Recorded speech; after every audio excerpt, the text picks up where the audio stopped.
Herzlich willkommen zum Kick-Ass Living Podcast. Heute ist das Thema Sex, Sinnlichkeit und Female Empowerment. Und ich habe heute die Expertin Miss Asti Maree aus Australien, aus Sydney heute in der Leitung. Hier heute Morgen ist es irgendwie kurz nach 6. Bei ihr ist es schon kurz nach 4. Wie ihr seht, sie ist total schön gebräunt und genießt den Sommer in Sydney. Das Interview wird auf Englisch stattfinden, aber man kann es auf YouTube mit Untertiteln schauen für diejenigen, für die das vielleicht nicht so einfach oder noch nicht so einfach zu verstehen ist. Okay, right, I did my brief introduction in German. Now I'm going to introduce you in English again. Today I'm very happy and honored to have Miss Asti Maree as my guest. She's a female sexual empowerment coach and also a showgirl from Australia. I found Asti on Instagram and was hooked straight away due to various reasons. The first one, obviously, being because we share the same passion and experience in stripping and the showgirl world. But most importantly, she's become an ambassador for sexual or female sexual empowerment. And she, on Instagram and on all her social media and her latest podcasts, she's sharing her authentic journey into herself. And in her coachings, talks and books, or in my coachings and talks and books, I always talk about being naked, not in a physical way, but in a vulnerable, really authentic way. And so to really just strip away each layer of conditioning that we get. And it is up to us to identify the wrong layers and to unlearn them. And Asti is a great example for me because for someone who's just doing that. And she's doing it brutally because she's just really putting her finger into, where it hurts most for a lot of people and especially for a lot of women. Okay, so sex, female pleasure, and body image are still topics difficult to talk about for most people. And so I'm super happy that we have you today on the podcast or on the vlog. So maybe you want to tell me or tell our viewers a little bit about yourself, how you became a sexual empowerment coach, what made you actually get into this, and what does the showgirl world have in common with that? Okay. Well, at first I didn't actually plan to be a female sexual empowerment coach. I just saw myself doing something in the realms of sexuality. And I think there were a few reasons for me going down this path. So one of them, of course, like getting into stripping, that was huge for me in my journey. And it was kind of at that point where I realized that everyone is so sexually repressed. Mm-hmm. Because I was like, obviously being a stripper, you're going to trigger people. And people were coming to me and women either wanted to know every single little detail and find out everything because they were so fascinated by it, or they were so scared of me that they just would shut me out and not even talk to me. Mm-hmm. And I realized after a little while that they were relating to me as a dancer, as a stripper, in the same way that they were relating to their own sexual energy. So I was just a mirror to reflect back to them how they were actually viewing their own sexuality. Mm. And then moving forward a little bit into dancing, even now I still meet so many men where they come in and they want to book a lap dance, and as soon as they find out I'm a sexuality coach, they don't even care about the lap dance. They're like, okay, tell me how I can like make my wife more happy. Like, how do I have better sex in my relationship? And I think it's really beautiful. They're like, they don't really care about having a lap dance off some random girl. Everyone just really wants that connection and to have more understanding, I guess, and to have that in their relationship. Mm. But they find it so hard to do that they look elsewhere to get words of advice from a stripper. So it'd be it's amazing. It's amazing what you're saying, because that's exactly my time during, when I was a stripper and a showgirl, every time what people would ask me, what happens there? And I'm just like, most people just want to talk. And as soon as you engage with them, or you actively listen, you're really listening to them, then you start having more of a conversation rather than the actual dance. Yeah.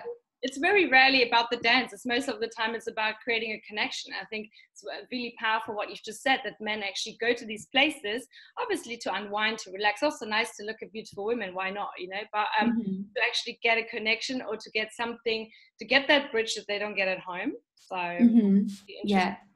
So it is really sad, but the way that I view it, it's like, well, they can come into the strip club and have this lap dance where there's a clear line and there's clear rules set in place. So they're not really going to end up, they're obviously not going to end up sleeping with anyone, or they could go outside of the club and finder where that line becomes a little bit more blurred.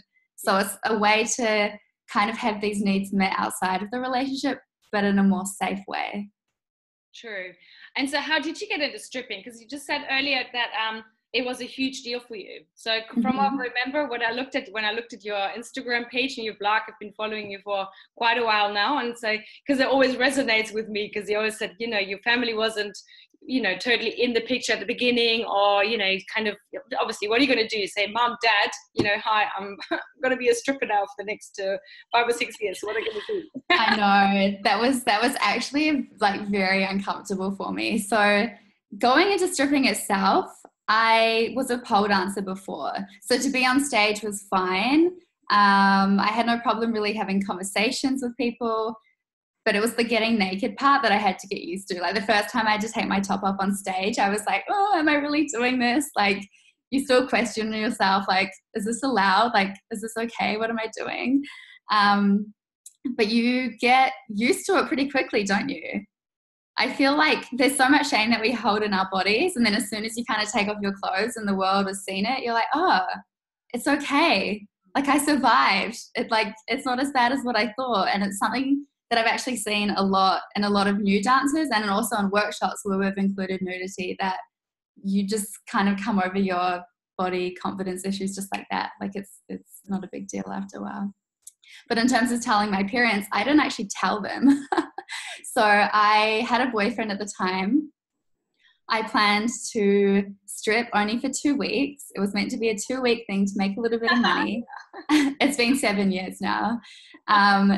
So during those 2 weeks, my boyfriend, because I didn't tell him, which was really, really bad on my side, he found out and he was so upset that he didn't know what to do. So he went to my little sister. Now, I was only 21. She would have been 19. And she was like, just like the good girl, like really sweet, really innocent. And she was just so upset by all of it that she went to tell my mum. And it's really funny when my mum tells me the story, because she's like, yeah, like she came into the living room. I think my parents were watching TV, and she sat down like really serious, really upset, like trying not to cry. And she's like, oh my God, you'd never guess what Asti's doing. It's so bad. And like had this big, like, I think she was kind of trying to get me in trouble as well.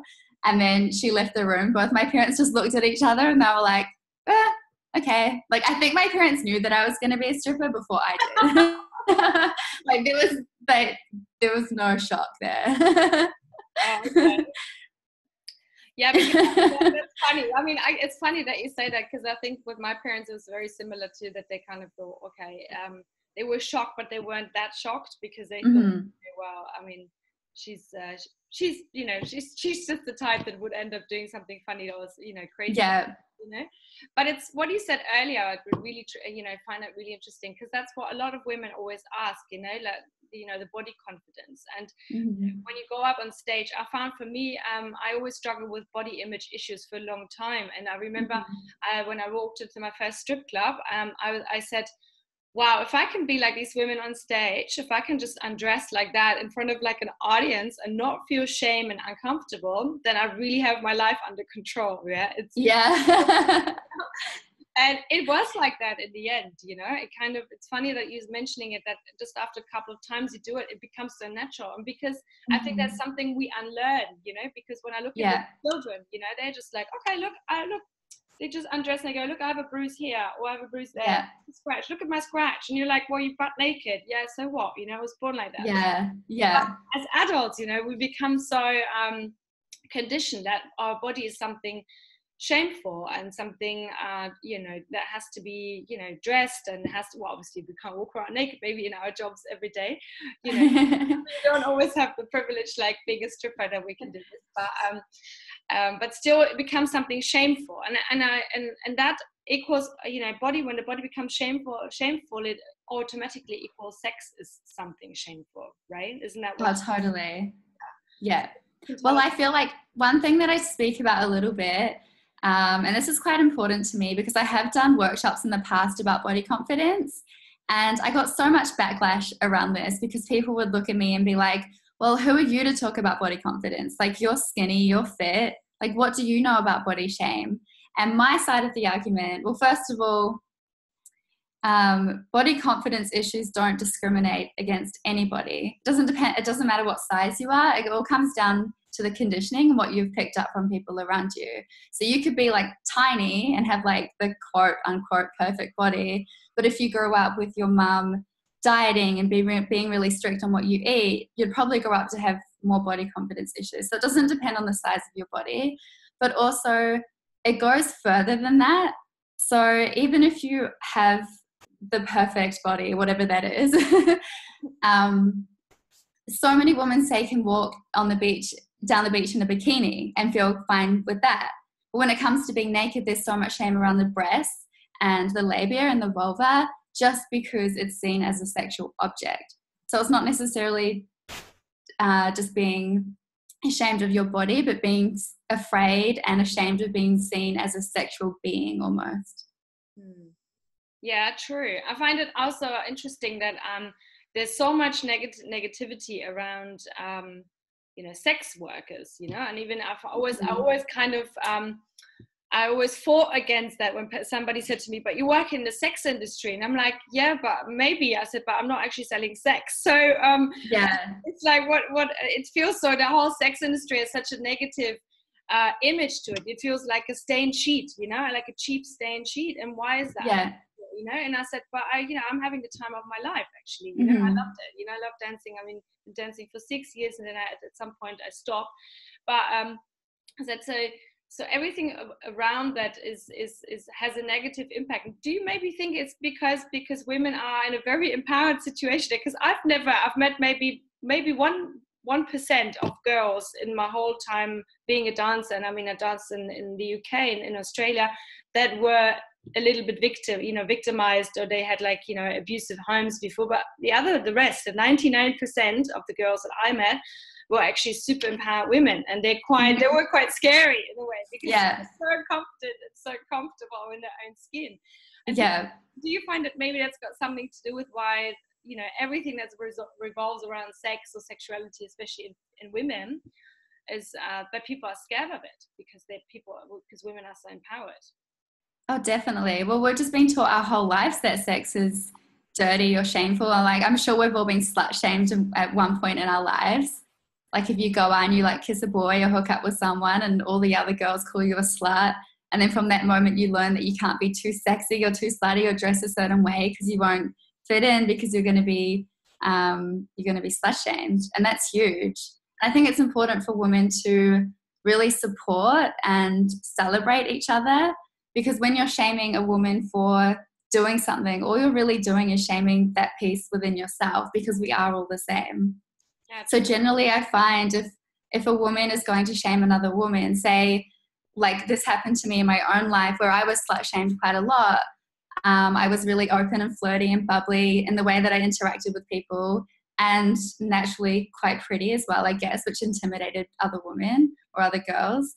And I was slut shamed a lot through high school because of that. And then coming out of high school, I kind of dulled myself down. I lost that piece of myself. And because I'd lost that piece of myself through my own conditioning, if I saw another woman acting in that way, I would slut shame her. Be like, oh my gosh, she's such a slut. Look at what she's wearing. Look at what she's doing. I can't believe she slept with all these guys, because she was displaying a piece within herself that I had lost myself. Mm-hmm. So really, if you're getting uncomfortable, if you get uncomfortable around, say people get uncomfortable around us being dancers, it's because they haven't yet tapped into that power. And there's also always kind of almost like a jealousy there. Interesting. So you make an interesting point, because that's what I always say, also say when I talk about being naked. So it's about, becoming aware of the layers that we're wearing, or because as a child we're born naked, and then when we just keep putting on these layers, of shame, whatever conditioning.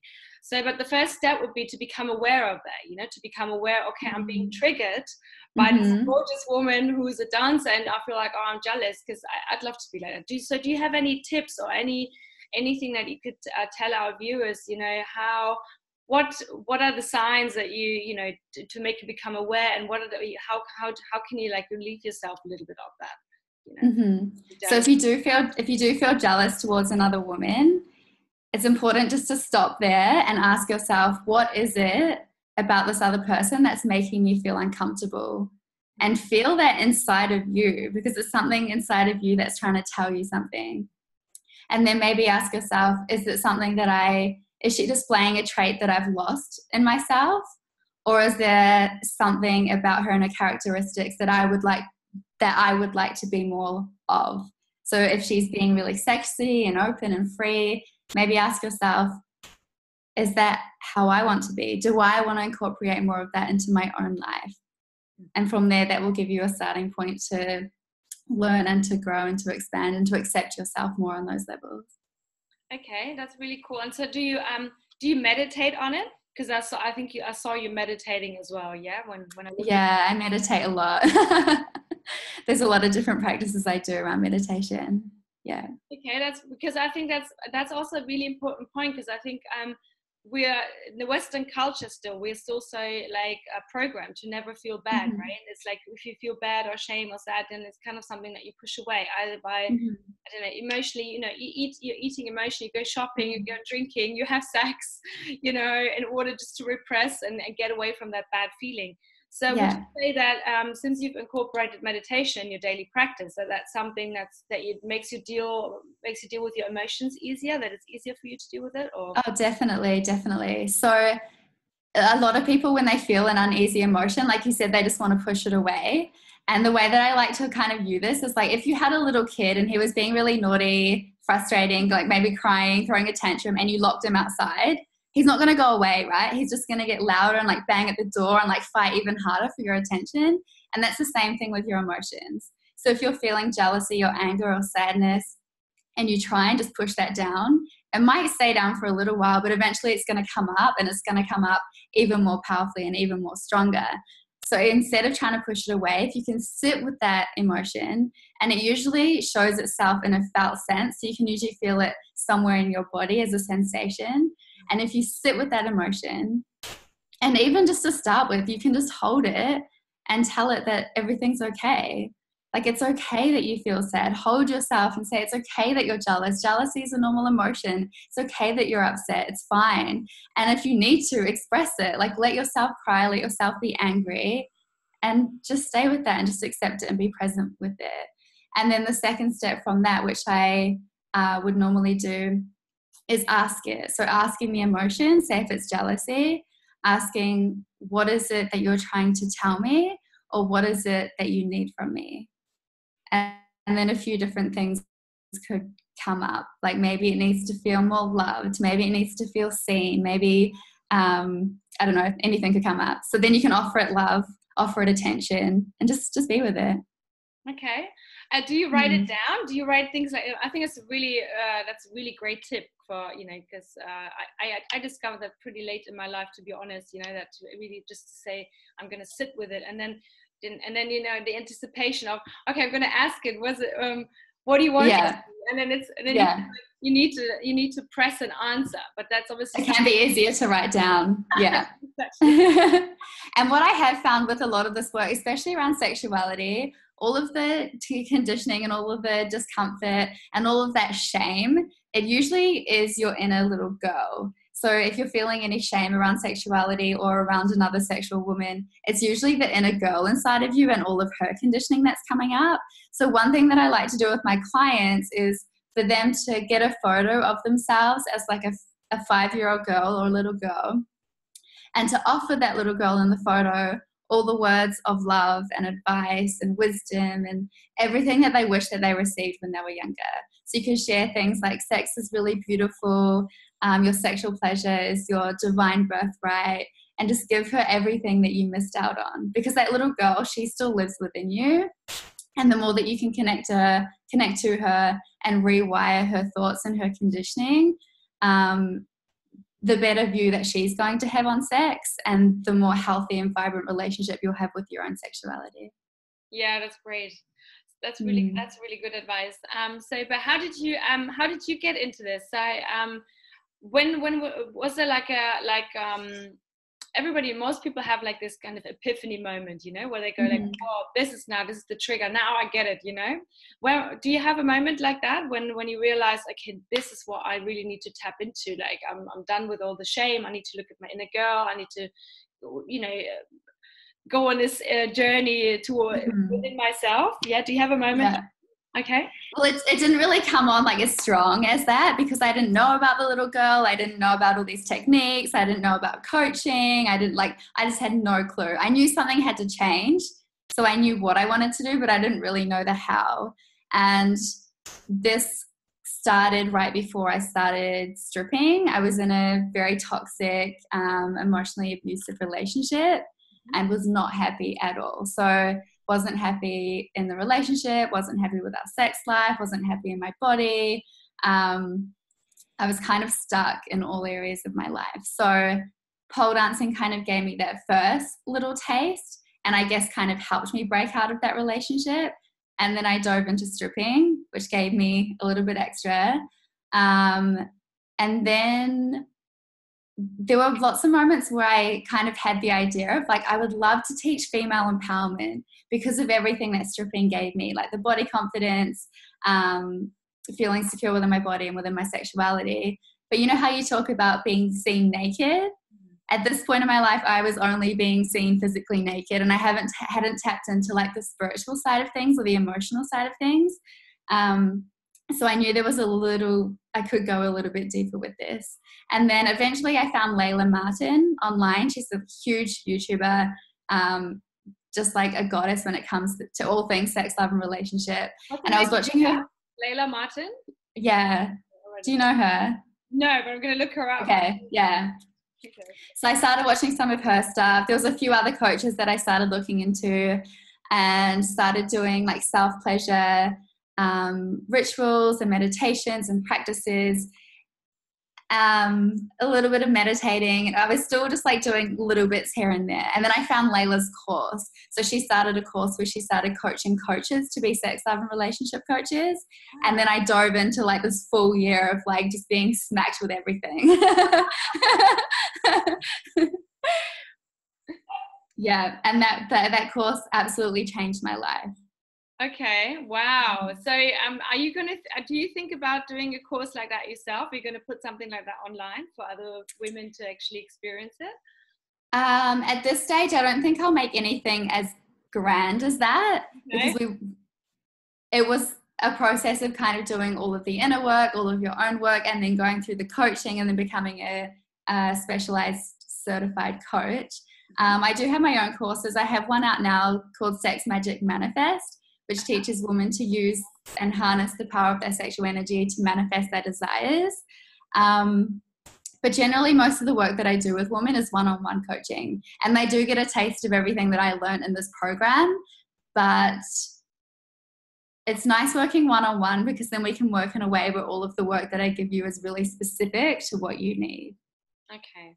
So if somebody wants to hook up with you like online and says, I'm going to obviously put your details underneath, the YouTube video and in my podcast as well, so that if somebody wants to actually, because nowadays we're all internationally connected, so we could. I know, it's amazing. We could do right now. I don't even want to know what temperature it is in Sydney. It's probably more than 30. It's minus over here. So Oh my God, it's actually 30 here, and I had to turn off the fan so it doesn't come into the recording. So by the end of this, I'm going to be like a ball of sweat. Well, I'm wearing my woolly socks and everything, or the heating's on full power. So there you go. So, but if I wanted to get in touch with you, obviously I'm going to leave your contact details. You obviously do online coachings, one-to-one as well on Skype or Zoom, like we're doing right now as well. Okay, and I see, what do you do? You talk about self-love as well a lot, and self-care, and I know you've also got, the Jade Egg out and various other amazing toys that I've seen. So what do you do for self-love yourself? What is do you have a routine? Do you have a ritual? What do you do? I don't really have a routine or a ritual, but I think self-love is just listening to yourself every day and making sure that you can meet your own needs day to day. So it could look completely different every day. That's why I don't have a routine as such. But I do little things, like yesterday, I'm looking at them now, I bought myself like a beautiful bouquet of flowers. So sometimes I'll just buy myself little gifts like that. Self-pleasure is huge for me. So as you said, with some of the toys that I have and the Jade Egg, I use weekly. I love my Jade Egg. What does it do? Tell us a bit for the ones that don't know what a Jade Egg is. I mean, obviously I've stalked your blog, and you know, I had it in the post a couple of times, but the stupid text, you know, people here, the customers. I know. That's crazy. Yeah, I know, but I'm still going to order it, but I need to do it a different way. I think maybe send it to a different address. I don't know why it comes to customs here and then gets snatched. Oh, I'm coming to Europe. Maybe I can send it to you from Europe. Perfect. Where do you come? Yeah. April, I'm going to be in Greece and somewhere else that I haven't decided yet. Okay, so I'll bring one and I'll send it from Greece or from wherever I am. So tell us a bit about the Jade Egg. So I've been fascinated by it since I've seen it on your Instagram account. Tell us a bit about the benefits. What's the material? What does it do for women? Why is it important to have? So the Jade Egg does a lot, but simply put, it helps you reconnect with your body. So I find most women today, we're all very much in our masculine, we're all very much in our head. So we're like walking around like with to-do lists and go, like hustling, and very, very masculine and head driven. So if you use the Jade Egg and you place it inside of your vagina, because of the weight of the Jade Egg, it naturally brings your awareness and your consciousness back into your body, which helps you connect back to your power and your pleasure. It also helps tighten the pelvic floor muscles as well because of the weight of it. And having tight pelvic floor muscles obviously makes you feel empowered. Like a strong muscle makes you feel confident and strong and empowered, but it also helps with pleasure and orgasm as well. So both with the strength of your muscles and also being in your body. Because when a lot of women have sex, they kind of take this masculine drive, energy, thinking, overthinking into sex. And when you're stuck up in your head, you miss out on all of the pleasure which is going down in your body. So it's mostly just a practice of coming back into your body, back into your vagina. Interesting. It's also really, I find that it's a really, really, super powerful topic, because I don't know what it's like in Australia these days. You know, I used to live in Australia about 10 years ago, so obviously a lot changed. But I find that here in Europe, it's, or especially maybe in Germany as well, it's like women are turning into the better men and men are turning into women, because there's a huge imbalance, you know, when it comes to the feminine and masculine energy. And I'm polarizing now, you know, I'm going to get a lot of backlash when I'm saying this now, I know, but I know it's true, because I see it, you know, the divorce rates are up, everything else, because it's just like every day, I mean, men and women are equal, but there's different energy to it. And I find it's also disrupting the dating world, because I have a lot of, you know, coaching clients that come up to me and they say, they come up to me and say, my life's perfect, I just need a perfect man now by my side, or woman. And it's the same. And as soon as you start working with that person, you realize that they're in a totally different energy. You know, they're like, they want to attract somebody very masculine, but they're also very masculine, or they want to attract. A lot of men come to me and they say, oh, you know, I love all the feminine women, you know, like, you know, we really, you know, the softness, the receiving end, you know, this whole thing. And all I'm attracting are really masculine women. Yeah. And what comes out in those sessions is always that you're exuding a totally different energy to what you want to attract, right? Yeah. Do you also see that this is a phenomena in like worldwide? Do you see that in Australia as well? Do you see that with your clients? 100%. I feel like the feminists fought so hard for equal rights, but in a way we've almost begun to fight to be the same. And we're never going to be the same. We can be equal, but fighting to be the same is what's killing that sexual polarity. And as you said, like women going to work all day and hustling and grinding and being in their masculine, when you come home, it's not easy. You have to practice jumping from masculine to feminine. So if you have a masculine partner and you come home and you're masculine, it's just not going to work. Those energies just aren't going to mesh. So I totally agree with everything that you're saying. So what? And one thing, I've actually been thinking about this a lot. I'm going to record a podcast on it next week. So women, for so long, we've been fighting for the right to like go out and work and make an income. But I'm still waiting for the day for men to fight for their right to work in the house. So like we've been fighting so hard to be able to work outside the house, but now we've kind of ended up with two jobs. So we have to do the work and make the money outside the house, and it's still our job to keep the house perfect as well. Yeah. So we now have to do twice as much work as men. Yeah. And the kids. And once you have kids, something happens, then I find it a lot. I mean, I see this a lot, you know, like, I mean, a lot of, you know, in my circle of friends, a lot of people have divorced already. You know, I've been divorced as well. And I really feel like, you know, this happens because of that inequality in a way, because, you know, women take on 2 or 3 jobs straight away because they want to have a job, they want to have a career, they are also still responsible for the household, and they're still responsible for the kids mainly. And I also find it when I see, I mean, obviously it's and I don't know, I mean, I'll probably get a big backlash saying that, but I feel that a lot of women actually want that side of the nurturing side, because that's the feminine. And I find a lot of women say to me then, you know what, I don't even want to go back to the career, you know, I quite like the fact that, but countries don't cater for it, societies don't cater for it. I mean, here in Germany it's impossible, you know, nowadays everything's so expensive that if you're in a relationship or in a marriage, you both have to work most of the time. You have to, there's no option. So that's the thing, I think feminists were fighting for women to have the option, and now it's kind of gone so far that it's necessary. Yeah, and there's no option anymore. And then what do you do? I mean, what do you do? Because I know you obviously also, you've got your own business, and of course you're dancing. So I know when I mean, for me it was always like, when I was dancing, I always felt like, wow, you know, there's no reason for my boyfriend to be scared that I'm cheating, because my sexual energy is so out there. I'm so exhausted. With my partner, nobody else. But you also have that time while you're a dancer. You know, you're obviously moving with the music. Of course, it's a job, and it's you know, it's a lot of it is rational, but still you're in that kind of spirit. But what do you do? What would you recommend women who obviously don't dance every day, who just have a regular office job, who have to hustle during the day because they work for, I don't know, in sales, or have some high-powered career, but still, and they like, because a lot of we always have both sides, the masculine and the feminine energy. But what would you recommend them to do if they want to come home and unwind and tap back into their feminine energy, apart from obviously getting a Jade Egg from your side? So yeah, I have days like this sometimes where I like work on my laptop the entire day, and at the end of it I feel exhausted. Like, there's nothing sexy about sitting, typing, looking at a screen all day. Like, your pussy's like gone completely offline, right?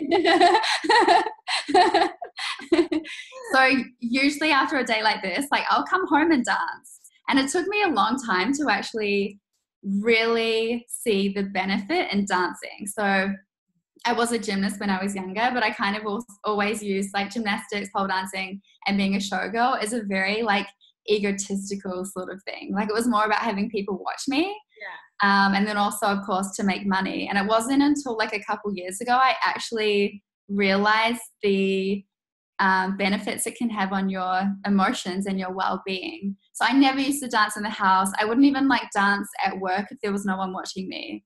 Like, I'll be like, what's the point in dancing? No one's watching. And now I love it. Like, I'll come home after like a busy day, like working on my laptop, put on the music, dance around the house. That really helps me tap into my feminine energy. Body massage is really, really nice as well. So if you don't want to self-pleasure or use the Jade Egg, you can massage yourself with oil and just touching your skin. Sensuality is really feminine. Playing around with all of your senses and touching your body allows you to come back into your body, which is the home of the feminine. Another thing that I like to do to kind of switch off the masculine and break out my energy is have a shower. So it kind of like, you can wash off the day's work and wash off all that energy. And it's really cleansing, both physically and spiritually and energetically. So that's really, really powerful as well. Okay, but you probably have to do that like with an awareness, right? Like now I'm gonna have a shower and I'm just coming back to the office and it's been really masculine driven and all these clients were driving me nuts. So I'm gonna go and wash all that stuff off me and basically tap with intention. With intention. Mm-hmm. Okay, that's really cool. What I've got, well, hold on, let me see. I think most of the questions I've written down I've pretty much covered already. We've run through them pretty quickly. Yeah. But I imagined that already because how can we tap? So why do you think, or why would you say, why does it matter that women explore the sexuality more? Do you believe that and also do you believe that every time a woman gets with a partner that you take up some of that energy from that partner? Because I've read this really interesting book once where they talked about that every time you let a partner inside your body as a woman. I also find that really interesting for a lot of women. What I see with younger women now is that they just, everyone seems to be jumping into bed without any intention. It's fine to have sex. I always say it's fine to have, you can have as much sex as you like with as many partners as you like, but just be aware that every time you sleep with somebody new, you're actually taking on the energy as well. Do you think, would you agree? I agree with that 100%. I think it happens with men as well. But it happens with women more so, not only because they're entering us, but also because we're more empathetic. So it's natural that we're going to pick up their emotions and their energy. But we have like this energetic space around us. So if someone stands like 3 meters in front of us, our heart can pick up that energy. Like you can look at someone and tell how they're feeling, right? And if you see, like as women, if we see someone crying or we see someone upset, we take that on because naturally there's like a part in our brain, the mirror neurons, that sees someone's emotions in someone else and takes that and then plays it in our own body as if it's happening to us. So that's why we feel emotion when we look at other people. And that's just from standing in front of someone, looking at someone. So you can imagine how strong that would be if this person was actually inside of us. It's huge. And I think I've read this somewhere as well, that the energy stays with us for like 7 years or something crazy. Oh God. Okay. I don't know if that's true. I don't know if there's any way that they can scientifically prove this, but I've read that a few times, which is crazy to think about. Yeah, because I found that I also find with coaching clients that obviously, I think in your latest post you talked about addiction or something about porn. I said, and I find that I love that post, especially because you were talking about. Do you get jealous when your partner watches porn? And I saw that, little poll and it said 97%, thank God, said no. Yeah. And you said about, that porn is an addiction and we shouldn't judge. Yeah, with any addiction, we shouldn't judge. And I think it's great that now our society or our world becomes more open about these things. Yeah, that we can say that why does addiction happen? And I find that also sex can be a huge addiction also in women, that they try to get their love through different partners. They think I've had several coaching clients that came and they were just saying, why can't I find Mr. Right, but I'm sleeping with men, and I'm just like, but are you actually aware of that energy that you're taking on every time? It's not about, so obviously you can have fool around and stuff, but if you take on all that energy, it's no surprise that you also kind of you feel confused. You wouldn't even know what you want, really. Exactly, because it's all so full, So what you if you have like a last tip for women, why is it important for them to explore their sexuality? What are the benefits? I mean, obviously, apart from all the obvious ones, having more fun and feeling. Yeah. So first of all, I think it's really important to explore your own sexuality, because you can't expect a man to please you or a woman to please you if you don't know how to please yourself. So if you haven't figured out what it is that you want, how can you give directions to someone else and try and teach them how to turn you on or how to please you or how to give you an orgasm? So that's pretty obvious. But the more that you tap into your own pleasure and your own sexuality, the more that you can feel yourself come alive as a woman, because your sexual energy, it's your life force energy. So you can see a woman who's tapped into that power because she's alive, she's vibrant. You can see in the way that she talks, in the way that she walks. it just makes your whole life come alive. And your relationships get better. Your relationship with yourself can get better, because if you're connecting to your body with love and presence and full awareness and compassion, you're going to build a better relationship to your body. You're going to end up loving your body and feeling more comfortable in it. And then I believe it goes further than that, because if you feel comfortable within your sexuality, comfortable within your body, feel powerful as a woman, it actually really changes the way that you show up in life. So you feel more confident in day-to-day interactions, more confident in business. And as a really, really, really big statement for me to say, I feel like through this, there's going to be more female embodied leaders. So not just female leaders, because we have lots of female leaders now, but they're all in their masculine, right?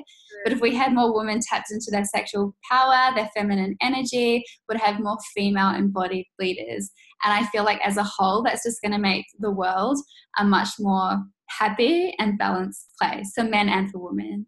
Yeah, I totally agree. That's such a powerful statement. I really agree, because I mean, that's exactly like, you know, what you see in business everywhere. Women try to become the better men because, you know, they are on this stupid career plan, I'm calling, you know, that what you have to do in order to, you know, step up the ladder, and you have to be a certain, you know, have to have certain traits or characteristics. But you said something before, and I just want to pick on that since I have you on that line still. Orgasm, because I saw you're doing a big event in Queenstown, right? Yes. I mean, I don't know how many listeners they're going to be in Australia, but still, never mind. It's super exciting because.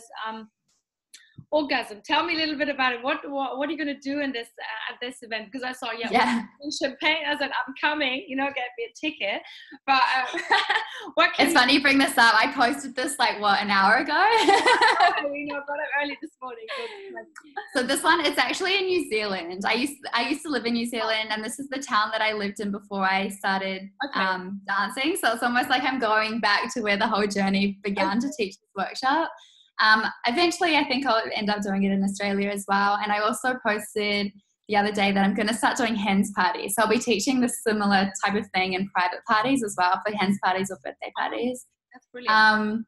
But basically what I want to do is I'm going to bring all of my sex toys, because I have a collection that I sell online as well, and show women all of the conscious sex toys that I use, what they're used for, how to use them, what the benefits are, and teach them tools and techniques to self-pleasure so they can tap into higher levels of pleasure, and then tools and techniques that they can use in the bedroom with their partner as well, so they can have a better experience of orgasm and have deeper, richer experiences with their partners.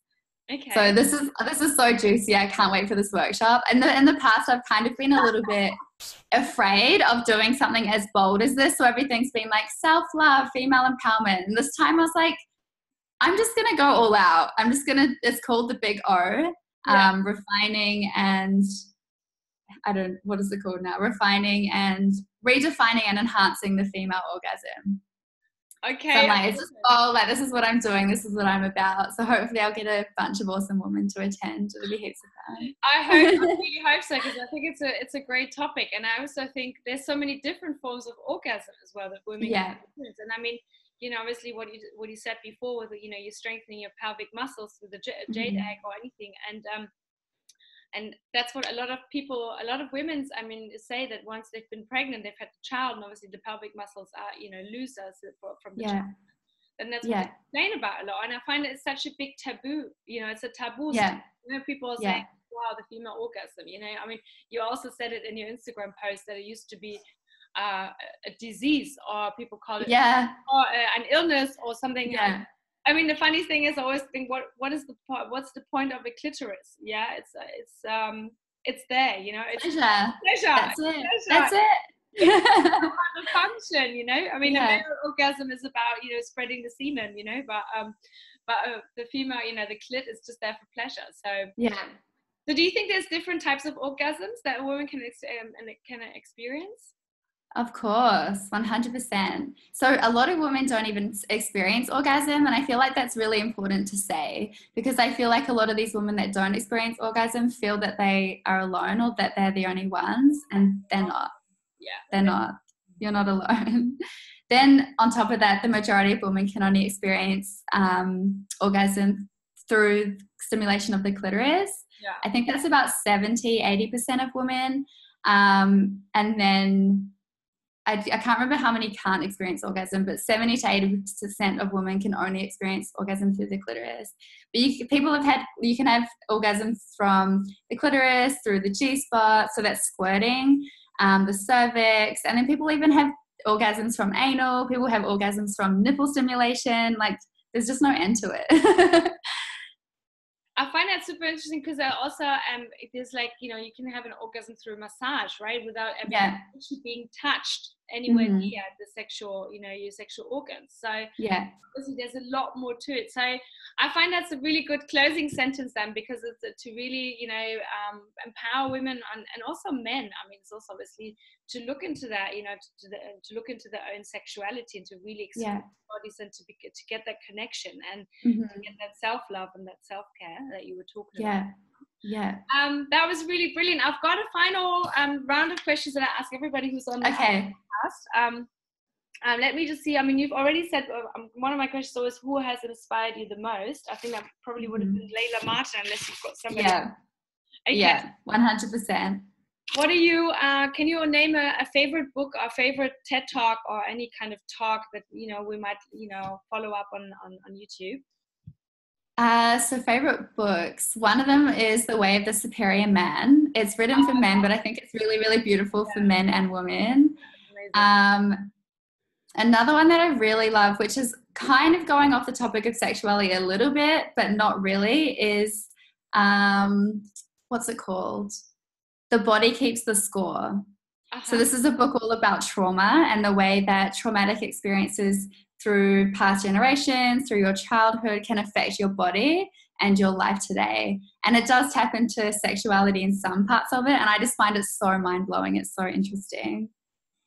Okay. And then one for the woman is The Multi-Orgasmic Woman, and this just teaches you all about pleasure, all about orgasm, and gives you amazing, juicy tips. The Multi-Orgasmic Woman, that sounds really good. That sounds like a great birthday present for somebody. Oh, totally. Okay, I'm going to look that up. Perfect. And let me see. Like, okay, we've covered most of. My final question to you. I use nakedness obviously as a strong metaphor. Yeah, always talk about because my main topic is authenticity, and authenticity in the end is just our own honesty, our own self-love, being really in that essence of love that we're born with. And so many of us are scared to show ourselves naked. You know, we talked about this earlier in the physical form, but much more so in our most vulnerable, you know, times. And so therefore I created a coaching technique where I always say to people, let's not just celebrate your victories, but just let's celebrate your failures or your moments, your vulnerable, embarrassing moments, you know, and make fun of them and make them become something enjoyable. So So that way they lose its power and the shame that's connected to it. So what is or has been one of your naked moments, and how do you deal with it? Maybe you have something.